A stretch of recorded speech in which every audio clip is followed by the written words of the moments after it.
বেদবতী বলে একটি চরিত্র আসে। বেদবতী, বেদবতী কে ছিলেন? বেদবতী ছিলেন বৃহস্পতির পুত্র কুশধ্বজ।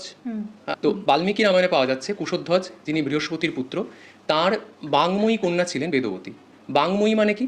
কুশধ্বজের বাক শক্তি থেকে যিনি জাতা, তিনি হচ্ছেন বেদবতী। বলা হয় বেদ পাঠকালে তার জন্ম, তাই তিনি বেদবতী।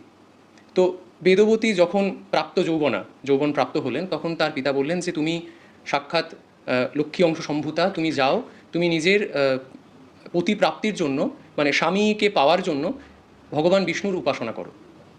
তখন বেদবতী জঙ্গলে চলে গিয়ে বিষ্ণুর উপাসনা করতে শুরু করলো। উনি তপস্যা করছেন।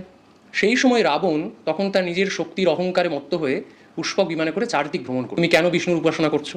তুমি আমাকে বিবাহ করো, তুমি এত সুন্দর, কেন তোমার রূপ যৌবন এভাবে নষ্ট করে দিচ্ছ তপস্যা করে? বেদবতীর কোনো সারা শব্দ নেই। সেই সময় রাবণ কি করলেন?